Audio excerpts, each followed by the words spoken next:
So let's begin with Geordie. Geordie, I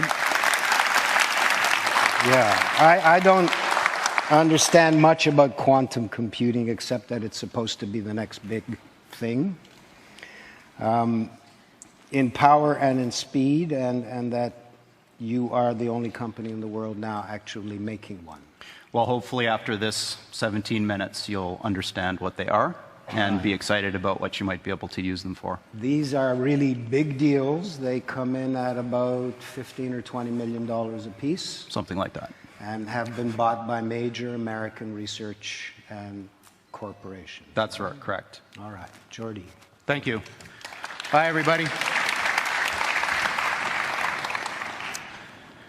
So quantum computing is a very technical subject, and I'm not going to talk a lot about the specific details, of which I'm glad. You're sure you're glad. But I'm going to try to give you an idea about what the kind of thing is that we build and why people are so excited. In my last 15 years of working on this type of stuff, I found that scientists divide up into two categories of zealots about this field.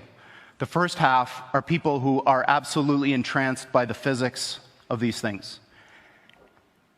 This quote is from a respectable scientist, in fact, one of the founders of this field, that may look a little strange to you who don't follow theoretical physics, but there is a very clear prediction that our most successful theory of nature makes, and that is that there are an enormous number, mind-bogglingly large number, of parallel realities, as real as this one, that have different consistent histories. So imagine a world where all of the laws of physics as we know them are obeyed, but different decisions were made along the way. Different decisions at the level of tiny microscopic particles, different decisions all the way up to what you chose to eat for lunch, and whether you chose to come to this session or not. Quantum mechanics makes a very specific prediction that all of those are as real as the thing that you remember. And this is bizarre, because we don't see those other things. But science has reached the point now where we can build machines that exploit those other worlds. And quantum computers are perhaps the most exciting of all of these that we have within, or almost within our grasp right now. So people from a physics background love this. They want to understand the world. They want to understand the universe, how it all works. So these types of computers now are being thought of in the same way. They're not terrifically powerful yet, but they're doing something completely different than what your computer does. And that thing is like flight. It gives these computers access to these new resources, maybe you could call them parallel universes, in order to do something that you couldn't otherwise do. And that's not the only one. In fact, the one I'm going to come back to and talk to in the context of the story that I'm wrapping this in was recently installed at NASA. And Google was the primary interested party that pulled this whole thing together. And this one is really exciting to me, because what they're going to do is apply this machine to an area that I think is fundamentally important. It's a crux of our future as humans, and that's, can we build machines like us? So building machines like us might be possible. I certainly believe it is. I might be wrong. But what I do know is that the types of approaches that people are taking now to build intelligent machines benefit immensely from what this machine that we've built does best. So what this center is about is applying this beautiful new computational idea in the service of trying to make intelligent machines. Now, I can't think of anything personally any cooler than trying to use quantum computers to build intelligent machines, so this is very exciting to me. Steve Jurvetson has been a longtime friend and investor in the company, and for those of you who don't know him, he's a Silicon Valley investor who's probably the smartest VC that I know of, and certainly the one that's the most attuned to technological trends. He's on the board of SpaceX, Tesla, synthetic genomics, which is Craig Venter's company that's trying to build artificial life, and D-Wave. And that's it. And this is his particularly poetic way of framing the difference between the machines we build and conventional computers. This is what they look like. There are two of them. These are from our lab in Burnaby in British Columbia. From the outside, they look like giant black monoliths, big metal boxes, about 10 feet on a side, 12 feet tall. And they are powered, they have a fridge inside them, a refrigerator that cools these chips to almost absolute zero. Just a wisp, a fraction of a degree above absolute zero. Hundreds of times colder than interstellar space. Amongst the coldest and most isolated and extreme conditions that humans have ever been able to engineer.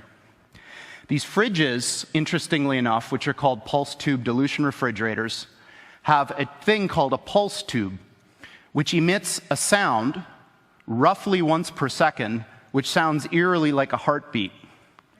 So if you have the opportunity to stand next to one of these machines, it is an awe-inspiring thing, at least for me. It feels like an altar to an alien god. They really are impressive machines. At the heart of this big box is a tiny chip about the size of your thumbnail. And on this chip resides all of the wonder and magic that makes this thing go. I'm not going to describe in any mathematical detail how it all works, but let me give you an analogy. In quantum mechanics, there's this concept that a thing can exist in two states which are mutually exclusive at the same time, quote unquote. And I'm using those words because the English language was developed before we had concepts to describe what these things actually are doing. But I'm going to give you a roundabout way of understanding this. Imagine that there really are parallel universes out there, and now imagine you have two that are exactly identical in every respect, all the way out to the horizon as far as we can see, down to the last little atomic detail of every single thing, with only one difference. And that's the value of a little thing called a qubit on this chip, which is a contraction of quantum bit. And that qubit is very much like a bit or a transistor in a conventional computer. It has two distinct physical states, which we call 0 and 1 for bit. In a conventional computer, these are mutually exclusive. That device is either one or the other, and never anything else. In a quantum computer, that device can be in this strange situation where these two parallel universes have a nexus, a point in space where they overlap. And when you increase the number of these devices, every time you add one of these qubits, you double the number of these parallel universes that you have access to, until such time when you get to a chip like this, which is about 500 of these bits, you have something like 2 to the 500th power of these guys living in that chip. So the way I think about it is that the shadows of these parallel worlds overlap with ours. And if we're smart enough, we can dive into them and grab their resources and pull them back into ours to make an effect in our world. Now, this may sound very odd to you and bizarre, and in fact, I am using language that a normal theoretical physicist probably wouldn't use, but this is, what I'm telling you is absolutely correct and in line with the way that these things actually work. There's a very deep feeling of unease about the way technology has been developing. Because we have all of these vast array of very smart people, and what they're doing is crap. They're building things that cannot last. They're building things that are not important. This is a little bit of a controversial point of view, but I believe it. But I think that the reason for this is it's low-hanging fruit. Computers haven't been around for a long time.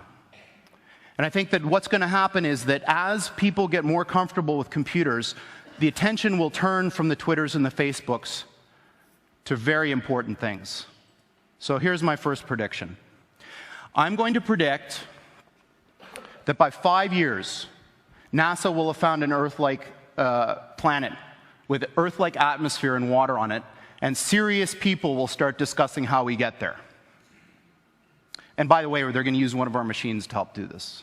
So that's my first prediction. My second prediction is that this business of parallel universes is going to turn out to be very important. This picture that I've got under here is what's called a gravitational lens.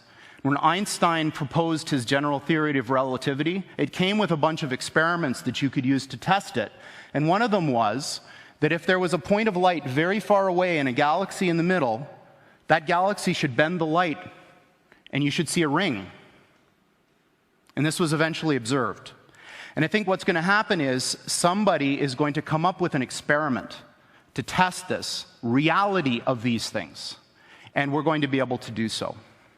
My third prediction that I'm going to end on is the most important of all. I believe that humanity is on the cusp of the most important technological, societal revolution that's ever occurred. And that's when we got to the point where the machines that we build outpace us in every respect. I don't mean that they're better calculators. I don't mean that they're better at searching. I mean everything. And I think that we're very close. And my prediction is that within 15 years, we will have machines that outpace humans in everything. Thank you very much.